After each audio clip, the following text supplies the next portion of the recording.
አዲስ አበባን እያስዋባት የሚገኘው የኮሪደር ልማት ስራ የቀንና ሌሊት የፀሐይና ዝናብ መፈራረቅ ሳያቆመው በከፍተኛ ፍጥነትና ጥራት መከናወኑን ቀጥሏል። በሁለተኛው ምዕራፍ የኮሪደር ልማት እየለሙ ካሉ አካባቢዎች አንዱ የሆነውና ከ4 ኪሎ ተነስቶ ሽሮ ሜዳ ቁስቋም እንጦጦ ከእንጦጦ ጉለሌ እጽዋት ማዕከል የሚደርሰውን መስመር በቅርቡ ለማጠናቀቅ እየተሰራም ይገኛል። የኮሪደር ልማት የተከናወነበት ባለው በዚህ መስመር አብዛኛው ስራ መጠናቀቁን የገለጹት የዚህ መስመር አስተባባሪ የሆኑት በምክትል ከንቲባ ማዕረግ የአዲስ አበባ ከተማ ፐብሊክ ሰርቪስና ሰው ሀብት ልማት ቢሮ ኃላፊ ዶክተር ጀማሉ ጀንበር በተለይ ከ4 ኪሎ 6 ኪሎ በሚደርሰው አካባቢ የመጨረሻው ምዕራፍ ስራ እየተከናወነ ስለመሆኑ ገልጸዋል። አጠቃላይ የፕሮጀክቱ አፈጻጸም በመናየበት ጊዜ በሁለት ከፍሎ ማየት ይቻላል። ከ4 ኪሎ እስከ ቁስቋም ድረስ ያለው ወደ 5.4 ኪሎ ሜትር የሚሸፍነው ያው መሃል ከተማ ላይ ያለ ከመሆኑ ጋር ተያይዞ ከሞላ ጎደል እየተጠናቀቀ ያለበት ሁኔታ ነው ያለው። ወደ ቁስቋም አካባቢ የተወሰነ የእግረኛ መንገድ የማስተካከል ስራ ካልሆነ በስተቀር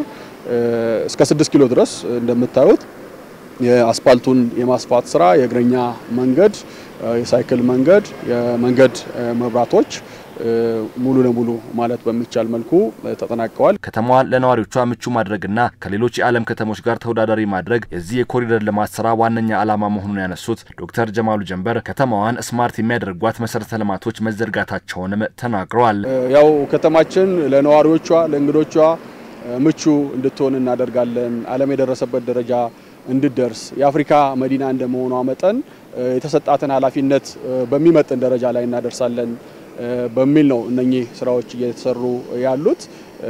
በዛም መሰረት የመንገድ መብራቶቻችን መብራት ከመስጠት ባሻገር ደህንነት የዜጎችን ደህንነት በማስጠበቅ ረገድም ትልቅ ፋይዳ እንደሚኖራቸው ይታመናል። አጠቃላይ ከተማችንን ስማርት በማድረግ ረገድ ለአሁኑ ብቻ ሳይሆን ለቀጣይ አመታትም ጭምር ሊያገለግሉ የሚችሉ መሰረተ ልማቶችን መቅበር የተቻለበት ሁኔታ ነው ያለው። በመንገዱ ግራና ቀኝ ለአይቲኤስ የሚሆኑ ደክቶችም ጭምር የተቀበሩበት ሁኔታ ነው ያለው።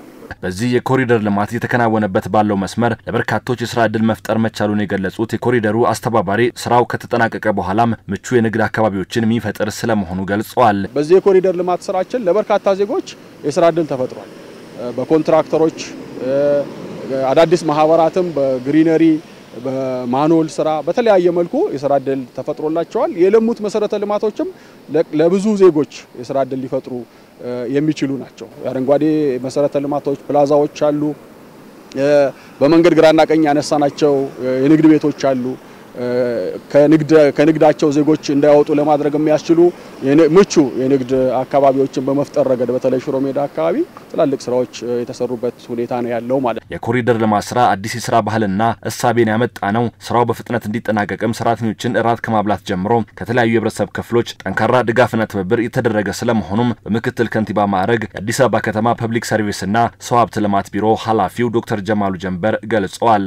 በዚህ የኮሪደር ልማት ስራም ከተጀመረበት ጊዜ ጀምሮ ሁሉም በተሰማራበት ዘርፍ ቀንም ማታም ቅዳሜ እሁድም ያለ ረፍት እየሰሩ ያለበት ሂደት ነው ያለው። ይሄ ለሀገር ግንባታ ለትውልድ ግንባታ ትልቅ ፋይዳ ይኖረዋል የሚል እምነት አለን። ስለዚህ ይሄን የስራ ባህል እየቀየርን ግን ደግሞ ዜጎች ለይበልጥ ውጤታማ ሆነው ስራቸውን ማስቀጠል እንዲችሉ የተለያዩ ተቋማት ክፍለ ከተሞች ወረዳዎች የማዕከል ተቋማት ባለድርሻ አካላትን በማስተባበር በተለያየ ጊዜ የራት ፕሮግራም እያቀረቡ ሰራተኞች እንዲነሳሱ ጊዜያቸውን ሳያባክኑ ስራቸው ላይ እንዲያተኩሩ በማድረግ ረገድ ትልቅ አስተዋጽኦ ሲያበረክቱ ቆይተዋል። መነሻውን 4 ኪሎ መዳረሻውን ደግሞ ጉለሌ እጽዋት ማዕከል ባደረገው በዚህ የኮሪደር ልማት መስመር ላይ የነበሩት የተሽከርካሪና እግረኛ መንገዶች ከመስፋታቸው ባለፈ የሞተር አልባ ተሽከርካሪዎች መስመርንም ያካተተ ነው።